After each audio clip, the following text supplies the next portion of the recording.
एक महात्मा थे, 10 नामी सन्यासी थे, गिरी नामा, श्री गौरी शंकर स्वामी श्री गौरी शंकर गिरी, उज्जैन के अखाड़े के वे शिष्य थे। जन्म उनका था अफगानिस्तान का, क्षत्रिय कुल में जन्म था। उस समय तक अफगानिस्तान में भी बहुत हिंदू थे, ब्राह्मण भी थे, क्षत्रिय भी थे, सब जातियां। बाल्यकाल से ही शिव जी में उनकी अपार भक्ति थी, गौरी शंकर महाराज की। सन्यास भी इसीलिए लिया कि शिव जी का साक्षात दर्शन हो, पर शिव जी की झलक नहीं मिली, व्याकुलता बढ़ गई। तो किन्हीं संतों ने कहा नर्मदा जी की परिक्रमा से सबकी मनोकामना पूरी हो जाती है, पैदल परिक्रमा करो नर्मदा जी की। वो नियम से 3 वर्ष 3 महीना 13 दिन नियम से जो परिक्रमा करते हैं उनको 3 वर्ष 3 महीना 13 दिन लगते हैं। उसमें नियम होता है, 3 तो चातुर्मास हो जाते हैं, और फिर कहाँ कितना समय रुकना है उस नियम के अनुसार लोग रुकते हैं। वो परिक्रमा शुरू कर दिए। 1-2 परिक्रमा होने के बाद उनके साथ संतों की भीड़ जुटने लगी। हजार 1200 संत उनके साथ हो गए, और लगातार उन्होंने 18 परिक्रमाएं की।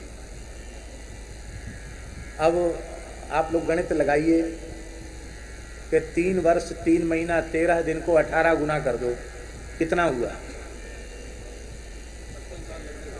56। लगभग 56 वर्ष तक परिक्रमा करते रहे और शिव जी का दर्शन नहीं हुआ। ध्यान से सुन लो, भगवान का दर्शन खेल नहीं है, तमाशा नहीं है। इतनी कठोर साधना में 56 वर्ष कोई कम समय होता है? सारा जीवन खपा दिया नर्मदा जी के तट पर, शंकर जी नहीं मिले।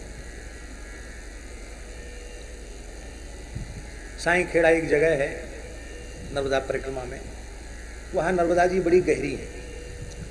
तो गौरी शंकर महाराज को इतनी गिलानी हुई, वृद्धावस्था भी आ रही है, और हम जीवित जल समाधि ले लेते। शंकर जी तो मिले नहीं, समाधि ले लेते। तो आधी रात को उठे और नर्मदा जी में प्रवेश कर गए। वहाँ इतना गहरी है नर्मदा जी कि हाथी भी डूब जाए।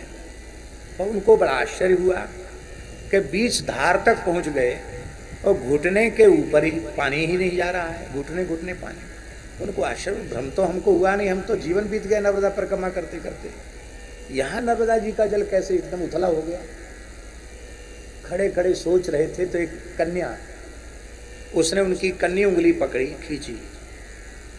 बाबा, जीवित जल समाधि लेने का विचार छोड़ दो, ये ठीक नहीं है। देखा रे, रात्रि में ये बच्ची कैसे यहाँ बीच धारा में उंगली पकड़ के खींच रही है। कहा तुम कौन हो? मैं मरने आया हूं। कहा नहीं नहीं नहीं, मरो मत, ये विचार छोड़ दो, जीवित समाधि लेने का विचार छोड़ दो।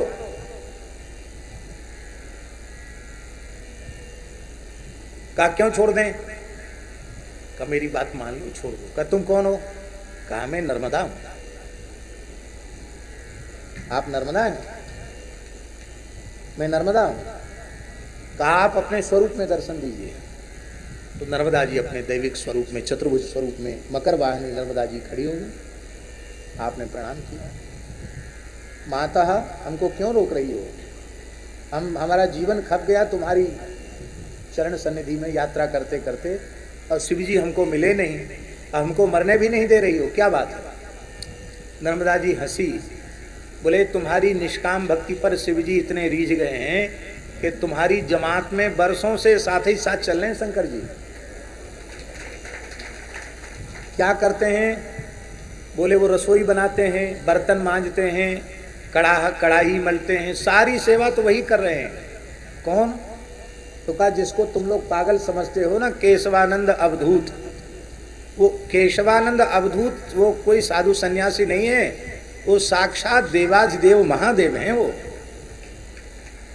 और उनको मन में आया कि वो तो कढ़ाई मांजते हैं, बर्तन मांजते हैं, झाड़ू लगाते हैं, जमात में तो रहते, लेकिन सबसे ज्यादा सेवा तो वही करते हैं।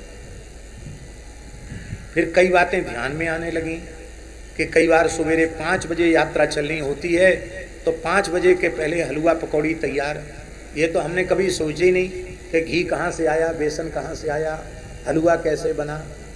ये बात तो सही है, जब से वो साधु आया है तब से किसी चीज़ की कमी नहीं है।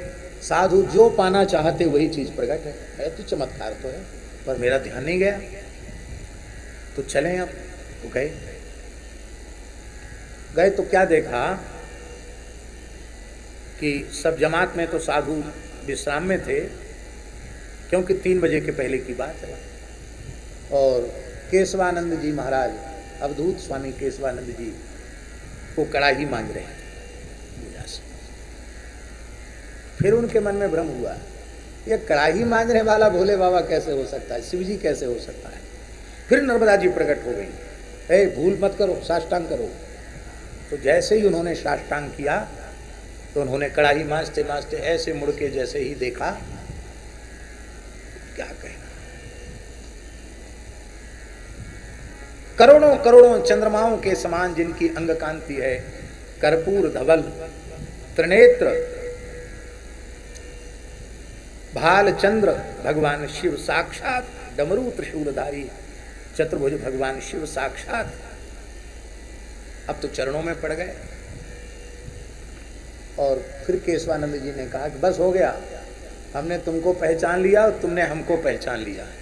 तो वहाँ से वो अंतर्धान हो गए। वही कुछ काल में फिर प्रकट हुए तो धूनी वाले दादाजी के नाम से प्रसिद्ध हुए, वो शिवरूप ही थे।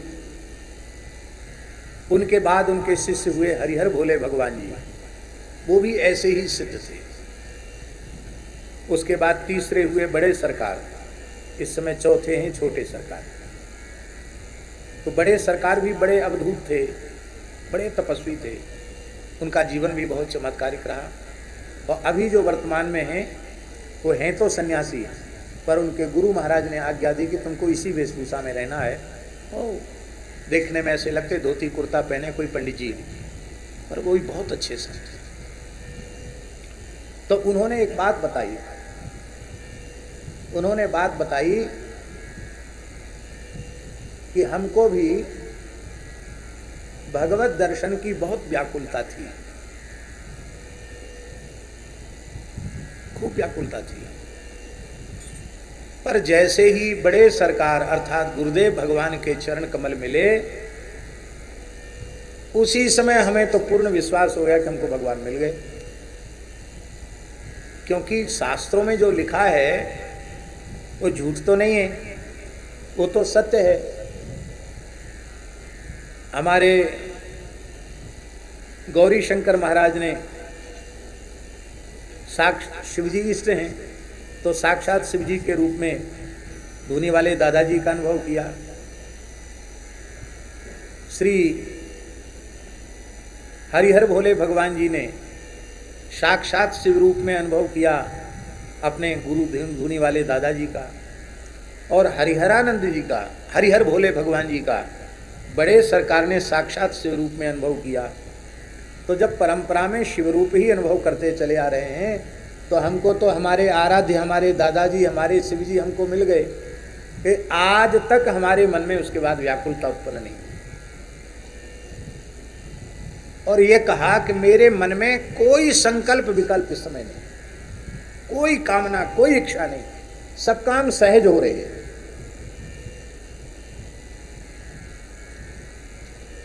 यही बात नहीं बनती, कृतार्थता का अनुभव जीव को नहीं होता है।